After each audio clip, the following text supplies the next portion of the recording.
জ্ঞান ছাড়া, ওহীর শিক্ষা ছাড়া কেউ আলোকিত হতে পারে না।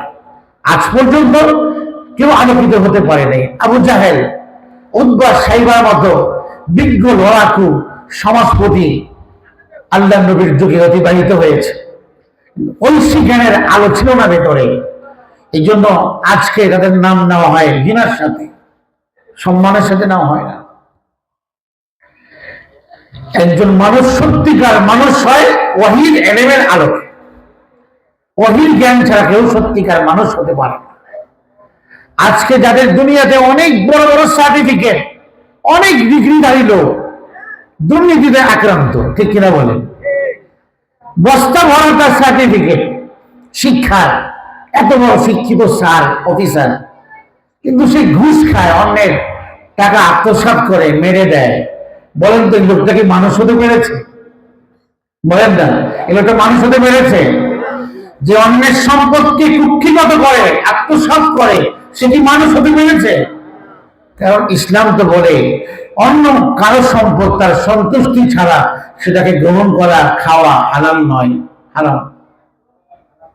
ইয়া আইয়ুহাল্লাযীনা আমানু লা তাকুলু আমওয়ালাকুম বাইনাকুম বিল বাতিল। একে অন্যের সম্পদ অন্যায়ভাবে তোমরা গ্রাস করো না, এটা আল্লাহর হুকুম। কোরআনে কারীমে আল্লাহ বলেছেন, ইল্লা আন তাকুনা তিজারাতান আন তারাদিন মিনকুম, পরস্পরের সন্তুষ্টির সাথে খেতে পারো। তাহলে যে লোকটা অন্যের সম্পদ গ্রাস করছে, যে কারো হক আদায় করছে না, যে অনৈতিক কাজের সাথে জড়িত, যে অশ্লীলতা বেহায়াপনার সাথে জড়িত, সেই লোকটার মধ্যে মনুষ্যত্ব নাই, ইনসানিয়ত নেই, সত্যিকার মানুষ সে হতে পারে নাই। ওহীর ইলম তার ভেতরে নেই। ওহীর ইলম, ওহীর ইলম, কোরআনের ইলম, কোরআনের শিক্ষা মানুষকে সুশিক্ষিত করে, মানুষকে সুশিক্ষিত করে। কোরআনের কথা নিজে বলেছে, আর রহমানু আল্লামাল কোরআন খালাকাল ইনসানা আল্লামাহুল বায়ান। সূরা রহমানের শুরুতেই আল্লাহ তাআলা কথা বলেছেন, আল্লাহ আপনি দয়াবান, রহমান। কাফির মুশরিকরা আল্লাহকে দয়াবান বলতে চাইতো না, বলতো রহমান রহমান কে আবার, না রহমান, কালু আমার রহমান, রহমান কে আবার। তো আল্লাহ পরিচয় দিচ্ছেন রহমানকে, শোনো, রহমানের পরিচয় শোনো। সূরা রহমান নাযিল হয়ে গেছে, শুরুতেই শব্দ আর রহমান, আল্লামাল কোরআন, যিনি কোরআন শিক্ষা দিয়েছেন, খালাকাল ইনসান, মানুষ তৈরি করেছেন। বলেন তো মানুষ কি দুনিয়াতে আগে আসছে না কোরআন আগে আসছে? মানুষ দুনিয়াতে আসার পরে কোরআন শিখে, কোরআন শিখিয়ে এরপর দুনিয়াতে আসে না। এই যে ধারাবাহিকতা, আল্লাহ ব্যতিক্রম বললেন কেন? আগে মানুষকে আল্লাহ সৃষ্টি করেছেন, কোরআন দিয়েছেন, মানুষ কোরআন শিখে। কিন্তু আল্লাহ বলেন যে আল্লাহ কোরআন শিক্ষা দেন, মানুষ তৈরি করে, সৃষ্টি করেন। ধারাবাহিকতা ব্যতিক্রম করে বললেন। এর তাৎপর্য হলো এটাই যে আল্লাহ পাক এই কথা বলতে চান আমাদেরকে, সত্যিকার মানুষ যদি হতে চাও,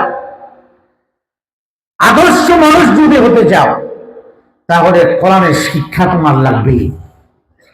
কোরআনের শিক্ষা ছাড়া, ওহীর শিক্ষা ছাড়া কলম আলোকিত হয় না, আলোকিত মানুষ হওয়া যায় না, আদর্শ মানুষ হওয়া যায় না, সুশিক্ষিত হওয়া যায় না। নচেত ওই মানুষগুলো যদি ওহীর শিক্ষা ছাড়া বস্তাবন্দি সার্টিফিকেট দাঁড়ি ওই লোকগুলো সমাজের লোকেরা শিক্ষিত বলে, কিন্তু দুর্নীতিতে আক্রান্ত, ওই লোকটা তো আলোকিত হতে পারলো না। এত বড় বড় শিক্ষার ডিগ্রি, আলোকিত হতে পারলো না কেন? আলোকিত হলে তো দুর্নীতিবাজ হতো না, দুর্নীতিগ্রস্ত হতো না, অন্যের সম্পদকে এটাকে আত্মসাৎ করতো না, অন্যায়ভাবে অন্যের জমিনের আইনকে ভেঙে নিজের জায়গাকে বাড়াতো না, আল্লাহর ভয় জমিনে থাকতো। ওহীর শিক্ষা মানুষের ভেতরে আল্লাহর ভয় তৈরি করে। আর এই ভয় তৈরি হওয়াতে আমাদের জীবনের লক্ষ্য মুত্তাকি হওয়া, এটা আমাদের জীবনের লক্ষ্য। আল্লাহ পাক আমাদেরকে মুসলমান করে বানিয়েছেন, দয়া করেছেন, ঈমানের সম্পদ দিয়েছেন।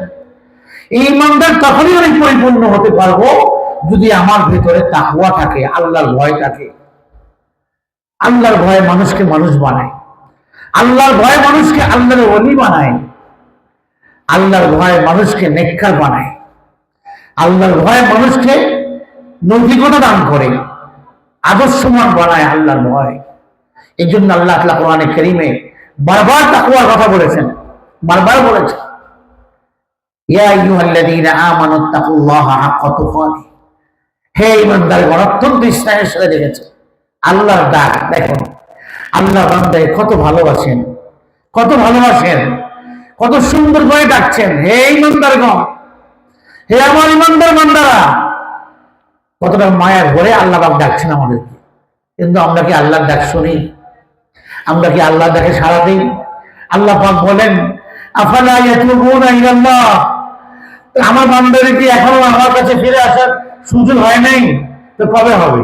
বান্দা তো ফিরে না, শুধু গুনাহে নিমজ্জিত, অপরাধে লিপ্ত, কুকর্মে লিপ্ত, হারাম কাজে লিপ্ত, অথচ আল্লাহ দেখেই চলেছেন, এখনো তার সময় হয়নি ফিরে আসেন।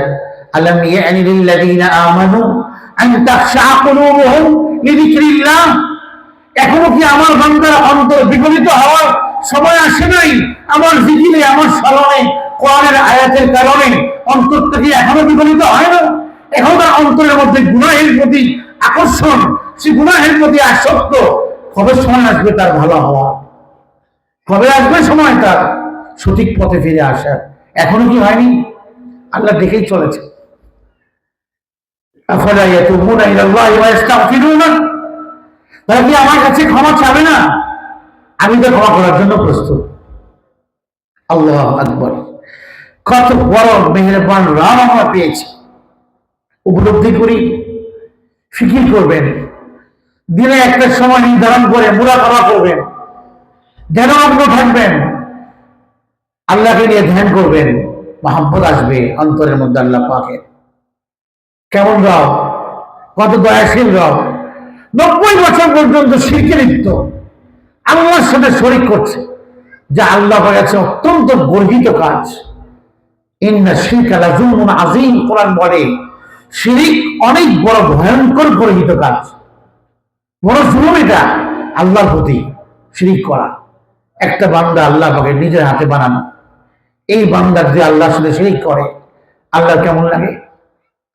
80 বছর, 70 বছর, 90 বছর শিরিক করলো, এরপরে আল্লাহ পাক হালিম, তার প্রতি দয়াশীল, খাওয়া বন্ধ করে নেই, চলাফেরা বন্ধ করে নেই।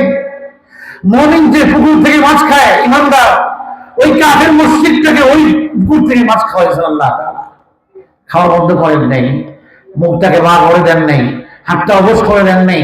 চাইলে আল্লাহ পারেন, কিন্তু আল্লাহ পাক করেন নাই। 90 বছর পরে হেদায়েতের এক আলো করে উঠছে অন্তরের মধ্যে, আল্লাহর তৌফিকে ইসলাম গ্রহণ করলো। আল্লাহ আপনার কি বলেন জানেন? আল্লাহ বলেন যে তুই 90 বছর যা করেছি আমি সব ভুলে গেলাম, সব ভুলে গেলাম আমি। এমন রব কোথায় পাবে? 90 বছর তার সাথে শিরিক করেছে, এক ইসলাম আনার কারণে 90 বছরের সব শিরিক মাফ। আল্লাহ বলেন তুই কিছুই করিস নাই, পুরা নিষ্পাপ, তুই নিষ্পাপ। এটা হচ্ছে আমাদের রব। কেমন রব? কোরআনে বলেন, আল্লাহ পাক বলেন কোরআনে কারীমে, আমাদেরকে আশ্বস্ত করেন। বান্দা হতাশ হয়ে যায়, মনে করে যে আমার তো মাফ নাই, আমি এমন অপরাধী। তো আল্লাহ পাক বলেন, কেন নিরাশ হও তুমি? নিরাশ তো কাফের হয়, মুমিন তো নিরাশ হয় না। কুল ইয়া ইবাদিয়াল্লাযীনা আসরাফু আলা আনফুসিহিম, যারা নিজেদের প্রতি জুলুম করেছে। গুনাহ এটা বড় জুলুম, গুনাহ আল্লাহ নাফরমানি, এটা অনেক বড় জুলুম। এটা অন্যের সাথে হোক, নিজের সাথে হোক, এটা জুলুম। যে নিজের প্রতি জুলুম করেছে, অন্যায় অবিচার করেছে, গুনাহ করে এখন হতাশ হয়ে গেছে, এগুলো মাফ হবে কিনা? তো আল্লাহ বলেন, লা তাকনাতু মির রাহমাতিল্লাহ, আমার রহমত থেকে নিরাশ পেও না, আমার রহমতের আশা করো। গুনাহ থেকে বের হও, ইমানের পথে আসো, নবীর সুন্নতের জিন্দেগিতে আসো, হারাম ছাড়ো, হালালের পবিত্র পথে আসো। আমি আল্লাহ, ইন্নাল্লাহা ইয়াগফিরুয যুনুবা জামিআ, আমি তোমার সব গুনাহ মাফ করে দিব, সব মাফ করব, একটাও রাখবো না, সব মাফ করব। আমি তো মাফ করার জন্যই তোমার কাছে বসে আছি। ইন্নাহু হুয়াল গফুরুর রহিম, আমি রহিম, সীমাহীন দয়ার অধিকারী, আমি ক্ষমাশীল, আমি তো মাফ করি। প্রতি রাতে আল্লাহ তাআলা হাদিস আছে, হিনা হিনা ইয়াবকা সুলুসুল লাইলিল আখির ইন্নাল্লাহা ইয়াবসুতু ইয়াদাহু, আল্লাহ তার কুদরতি হাত বিছিয়ে দেন লিয়াতুবা মুসিআন নাহার, যারা দিনে অন্যায় করেছে এদেরকে মাফ করার জন্য। আবার আল্লাহ দিনের বেলায় রহমতের হাত বিছিয়ে দেন রাতের গুনাহগারদের গুনাহকে মুছে দেওয়ার জন্য। আল্লাহ তাআলা ইয়ানজিলু রাব্বুনা তাবারাকা ওয়া তাআলা ফিস সামাঈদ দুনিয়া, রাতের এক প্রহর বাকি থাকতে আল্লাহ তাআলা নিকটবর্তী আসমানে তার রহমতের ফোকাস করেন। আর আল্লাহ বলতে থাকেন, হাল মিন মুস্তাগফিরিন ফাগফির লাহু, হাল মিন সাইলিন ফাউতিয়াহু, কার সমস্যা আছে বলো আমি ঠিক করে দিব, কার দয়া দরকার আছে বলো আমি দয়া করব তোমাকে, কার ইস্তেগফারের প্রয়োজন আছে বলো আমি তোমাকে ক্ষমা করব, বলো তুমি আমাকে তোমার কি প্রয়োজন, আমি সব সমাধান করব। এটা আমাদের রব। হাদিস আল্লাহ নবী বলেন, হাদিসে কুদসিতে, যে বান্দা তুমি গুনাহ করেছ, তোমার গুনাহের স্তর এত হয়েছে যে আসমান পর্যন্ত গিয়ে ঠেকলো, লাউ বালাগাত যুনুবুকা আনানাস সামা, আসমান পর্যন্ত গিয়ে তোমার গুনাহ হয়ে গেছে। সুম্মা ইস্তাগফারতানি, এরপর তুমি আমার কাছে ক্ষমা চেয়েছো। ওয়ালা তুশরিক বি শাইআন, তুমি আমার সাথে কাউকে শরীক করো নাই, কিন্তু অনেক গুনাহ করেছো, সব আসমান পর্যন্ত গিয়ে ঠেকলো তোমার গুনাহের পরিমাণ। শিরক করো নাই, তুমি আমাকে যদি ক্ষমা চাও, গাফারতু লাকা ওয়ালা উবালি, আমি আল্লাহ তোমাকে মাফ করতে কারো পরোয়া করব না, আমি আল্লাহ তোমাকে মাফ করে দেব। যুবক গুনাহ করে হতাশ হয়ে গেছে, আল্লাহর রহমতের শামিয়ানার নিচে আসো, আল্লাহর রহমতের পাহাড়ের দিকে দৌড়ো, ক্ষমা চাও, ইস্তেগফার করো, আল্লাহ তোমাকে সুন্দর জীবন দান করে দিবেন। কেন হতাশ তুমি, কেন ডিপ্রেশনে ভুগছো তুমি? ইস্তেগফার করো, আস্তাগফিরুল্লাহ করো, তাওবা করো, আল্লাহর দিকে আসো ফিরে। এটাই জীবনের লক্ষ্য। ইলাল্লাহি মারজিউকুম, আমাদের সবার গন্তব্য কোনটা? আখিরাত। দুনিয়া অস্থায়ী, আখিরাত স্থায়ী। আমাদের জীবনে এক নির্মম বাস্তবতা আসবে, মৃত্যু নামক। এটা আসার পরে কেউ আর দুনিয়া থাকতে পারে না, এটাতে আখিরাতের সফরে সে রওনা হয়ে যায়। এই আখিরাতের সফর অনেক বড় সফর। সফরে যদি মানুষের কাছে পাথেও না থাকে, সম্বল না থাকে, সফরে কত কষ্ট হয় তার। একজন প্রবাসী ব্যক্তি সম্বলহীন, প্রবাসে আছে, কিছুই নাই চলার, মরুভূমিতে সফর করছে, খাদ্য নাই, পানিও নাই, কিছুই নাই, সম্বল নেই, এক গ্লাস পানি দরকার তার বেঁচে থাকার জন্য, সেই পানিটুকুও নাই। তো বলুন তো লোকটা কতটা অসহায়, কতটা অসহায়। কেন? সম্বল নেই। অথচ লোকটার ঘরে 5 কোটি টাকার সম্পদ ঘরে আছে, কিন্তু এই মুহূর্তে তার কাছে নাই, সফরের মধ্যে 1 গ্লাস পানির প্রয়োজন সেটাও নেই। এই লোকটা কত বড় অসহায়। আখিরাতের মহাসফরে যদি সম্বল না থাকে, তাহলে তার চেয়ে বড় অসহায় পৃথিবীতে আর কেউ নেই, সবচেয়ে বড় অসহায়। এই জন্য আল্লাহ তাআলা কোরআনে কারিমে বলেন, ওয়াতাযাওয়াদু ওয়াতাযাওয়াদু ফাইন্না খায়রাজ যাদি তাকওয়া, তোমরা পাথেয় সংগ্রহ করো। কিসের পাথেয়? আখিরাতের সফরের সম্বল। আখিরাতের সফরের পাথেয় কি? আখিরাতের সফরের পাথেয় হচ্ছে তাকওয়া। ফাইন্না খায়রাজ যাদ, এটা হচ্ছে শ্রেষ্ঠ পাথেয়, শ্রেষ্ঠ সম্বল, শ্রেষ্ঠ সম্পদ। কি সেটা? আল্লাহর ভয়, তাকওয়া, আমলে সালেহ, নেক আমল। এটা যদি থাকে তোমার সাথে, আখিরাতের সফরে তুমি সফল। অসহায় বোধ করবে না তুমি। লা খাউফুন আলাইকুম ওয়া লা আনতুম তাহজানুন, না কোনো ভয় আছে তোমার, না তুমি ব্যথিত হবা, না দুশ্চিন্তাগ্রস্ত হবা, কোনো সুযোগ নাই। তাকওয়ার সম্বল তোমার সাথে আছে। তাকওয়া অর্জন করতে হবে, আল্লাহর ভয় অন্তরে ঢুকাতে হবে। আমি যদি এমন দয়াশীল রব পাওয়ার পরেও তার ভালোবাসা অর্জন করতে না পারি, তাহলে আমার জীবনের এই কোনো মূল্যহীন। মুমিনের জীবনের লক্ষ্যই হচ্ছে তাকওয়াপূর্ণ জীবন গঠন করা, আল্লাহর ভয়ে জীবনটাকে বিনির্মাণ করা। এটাই আমাদের জীবনের লক্ষ্য।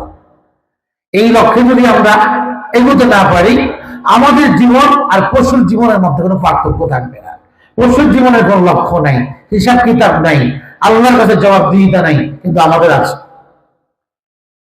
وأما من خاف مقام ربه ونهى النفس عن الهوى, যে ভয় করে আল্লাহর সামনে দাঁড়ানোকে, আখিরাতের জবাবদিহিতাকে ভয় করে, আর এই কারণে মনচাহি জীবন যাপন করে না, আল্লাহ দেয়া জীবন বিধানকে ফলো করে চলে দুনিয়ার জীবনে। আল্লাহ কি বলেন দেখুন, আল্লাহ কোরআনে বলেন এই লোকটার জন্য সুসংবাদ আছে, ফাইনাল জান্নাতা হিয়াল মাওয়া, জান্নাত হবে তার ঠিকানা। যে দুনিয়াতে হারাম বর্জন করলো তার ঠিকানা কোথায়? জান্নাত। যে দুনিয়াতে গুনাহ বর্জন করে চললো তাকওয়ার সাথে, তার ঠিকানা কোথায়? জান্নাত। এর আগে আল্লাহ বলেছেন যে দুনিয়ার প্রতি আকৃষ্ট, দুনিয়া শুধু দুনিয়া, আরো চাই আরো চাই, এই মনোভাব যার, আখিরাতের ভাবনা নাই, মৃত্যুর চিন্তা নাই, মৃত্যুর স্মরণ নাই, আখিরাতকে নিয়ে ভাবে না, নেক আমলের পুঁজি বানায় না, শুধু দুনিয়া শুধু দুনিয়া, দুনিয়াকে প্রাধান্য দেয়। আল্লাহ তাআলা বলেন ফাইনাল জাহিমা হিয়াল মাওয়া, জাহান্নাম তার ঠিকানা। ইমানদার ব্যক্তি কখনোই দুনিয়া কেন্দ্রিক, দুনিয়ার প্রতি আসক্ত হতে পারে না। হ্যাঁ, দুনিয়া প্রয়োজন, যতটুকু প্রয়োজন চেষ্টা করবে, হালাল পথে আর্ন করবে, উপার্জন করবে, চলবে, আল্লাহ বরকত দিবেন, কিন্তু দুনিয়া যেন অন্তরের ভিতরে না আসে। সারাদিন ঘুম থেকে ওদের ঘুমানো পর্যন্ত আমার যদি এক ধ্যান ধারণাই হয় কিভাবে আমি দুনিয়াতে আমার ফিউচারকে ডেভেলপ করতে পারি, এই ফিকির আমাদের নবীদের ফিকির কি ছিল? আখিরাতের ফিউচারকে ডেভেলপ করা। আখিরাত সামনে, মৃত্যু হওয়ার সাথে সাথে আখিরাত শুরু। মান মাতা ফাকাদ কামাত কিয়ামাতুহু, যে মারা গেল তার কিয়ামত শুরু হয়ে গেল। একজন হযরত ওসমান রাদিয়াল্লাহু আনহু কারণ মৃত্যুতে এত কাঁদতেন না, কবর দেখলে এতটা বেশি কাঁদতেন। তো মানুষ প্রশ্ন করলো, হযরত আপনি কবর দেখে এত কাঁদেন কেন? মানুষ মৃত্যুর কথা শুনলে তো এত কাঁদেন না, কারণ মারা যাওয়ার সংবাদ শুনলে, কবর দেখলে এত কাঁদেন, কি কারণটা কি? হযরত ওসমান রাদিয়াল্লাহু আনহু আল্লাহর নবীর প্রিয় সাহাবী, খোলাফায়ে রাশিদিনের একজন, তৃতীয় খলিফা ইসলামের ওসমান গনি রাদিয়াল্লাহু আনহু, আল্লাহর নবীর জামাতা যুন্নুরাইন, উনি বলছেন দেখো কবর হচ্ছে আউয়ালু মানাজিলিল আখিরাহ, আখিরাতের প্রথম স্টপেজ, প্রথম ঘাঁটি, এটা প্রথম ঘাঁটি। এখানে যে নাজাত পেয়ে গেল, পার পেয়ে গেল, সব ঘাঁটি পার পেয়ে গেল। এখানে যে কেউ আটকে যায়, ধরা খেয়ে যায়, তার জান্নাত পর্যন্ত পৌঁছতে অনেক ধকল তাকে গ্রহণ করতে হবে এবং সে আটকে যাবে। প্রথম জায়গাতে সহজ, সব সহজ। আমরা যখন বাইরে যাই তো আমরা বোর্ডিং পাস করি, যখন প্রথমে আমাদের সহজ হয়ে যায়, সব ঘাটি সহজ। এখানে আটকে দিয়েছে, সব জায়গায় আপনাকে আটকে দেবে। তো কবর হচ্ছে আখিরাতের প্রথম ঘাটি। যে মারা গেল আখিরাত শুরু, এখানে বেঁচে গেল, সব জায়গায় সে বেঁচে যাবে, আর এখানে ধরা খেয়ে গেল, সব জায়গায় ধরা খাবে। এই জন্য হযরত ওসমান বলে, এই জন্য আমি কাঁদি কবর দেখলে, না জানি আমার এই স্টেপেজটাতে আমি বেঁচে যাই কিনা, আমি বাঁচতে পারি কিনা, এই জন্য আমি কাঁদি। এই কথা স্মরণ করে করে কাঁদি। আমরা তো মৃত্যু, মানুষ মারা গেলে লাশ নিয়ে যাই, পিছনে অনেকে খোঁজ গল্প পেতে থাকে, গল্প করতে করতে যায়। আর আমাদের মুসলমানের দিন কেউ যদি মারা যেত, যারা লাশ নিয়ে দাফন করতে যেত, সকলেই এত বেশি কাঁদতেন মৃত্যুর স্মরণে যে আমাকে তো যেতে হবে, এত বেশি কাঁদতেন যে মানুষ বুঝতেই পারতো না কার আত্মীয় মারা গেছে। সাধারণত যার আত্মীয় মারা সেই কাঁদে, কিন্তু সমস্ত মানুষ কাঁদতেন, মানুষ বুঝতেই পারতো না কার আত্মীয়টা মারা গেছে, সবাই কাঁদতেন। যার আত্মীয় সেও কাঁদতো, যার আত্মীয় না সেও কাঁদতো। কেন? মৃত্যুর কথা স্মরণ করে। আমাদের চোখে পানি নাই কেন? আমাদের চোখের পানির লেয়ার কমে গেছে। পানির লেয়ার কমে গেলে পানি উঠে না, গুনাহের কারণে আমাদের চোখের পানির লেয়ারও কমে গেছে। এই কারণে আমাদের চোখে পানি আসে না, আল্লাহর ভয় কান্না আসে না। অথচ হাদিসে পাকে রাসূল করিম সাল্লাল্লাহু আলাইহি ওয়াসাল্লাম বলেন, মা মিন মুসলিমিন ইয়াখরুজু মিন আইনাইহি দুমুউন ওয়া ইন কানা মিথলা রাসিদ যুবাবি মিন খাশিয়াতিল্লাহ। কোন মুমিনের চোখ দিয়ে যদি এক ফোঁটা পানি বের হয়, বেশি না, কয় ফোঁটা? এক ফোঁটা পানি, তাও সেটা আল্লাহর ভয়ে। সুম্মা ইউসিবু শাইআন মিন হুররি ওয়াজহিহি, সেই পানির গরম উষ্ণতা গালের মধ্যে একটু টাচ করলো, একটু লাগলো, ইল্লা হারামাহুল্লাহু আলান নার, এই চেহারাকে আল্লাহ পাক জাহান্নামের আগুন থেকে বাঁচিয়ে দিবেন। এক ফোঁটা পানি, আল্লাহর ভয়ে এক ফোঁটা পানি যদি আমাকে বাঁচিয়ে দেয়, তাহলে আরো বেশি পরিমাণ কান্না করলে সেই লোকটা কি পরিমাণ সফল। রাসূল কারীম সাল্লাল্লাহু আলাইহি ওয়াসাল্লাম বলেছেন, লাউ তা'লামুনা মা আ'লাম, আমি যা জানি যদি তোমরা এটা জানতা, লা দাহিকতুম কালিলান, হাসতে পারতে না, বিনোদন করতে পারতে না, আমোদ ফুর্তি করতে পারতে না। বছর শেষ, নতুন বছর শুরু, বছরের বিদায়ে আমোদ ফুর্তি করতে পারতে না যদি জানতে আমি যা জানি আল্লাহর আযাব সম্পর্কে, কিয়ামত সম্পর্কে। লা দাহিকতুম কালিলান ওয়া লা বাকাইতুম কাসীরা, অনেক বেশি কাঁদতে, অনেক বেশি কাঁদতে, অনেক বেশি কাঁদতে। কাফেররা কাঁদবে কিয়ামতের দিন, হাদিসে আসছে এত বেশি কাঁদবে চোখের পানি শেষ হয়ে যাবে, এরপর রক্ত কান্না শুরু হবে, রক্ত বের হবে, এত বেশি পরিমাণ রক্ত বের হবে। হাদিসে নবীজি বলেন, লাউ আন্না সুফনা তাজরি লাজারাত, যদি এত বেশি কান্না হবে, রক্তের বন্যা, চোখ দিয়ে কাফেরদের রক্ত পড়বে যে এমন নদী হয়ে যাবে, কেউ যদি চায় এখানে নৌকা চালাতে, রক্তের মধ্যে নৌকা চলবে। কি পরিমাণ কাঁদবে কাফেররা কিয়ামতের দিন।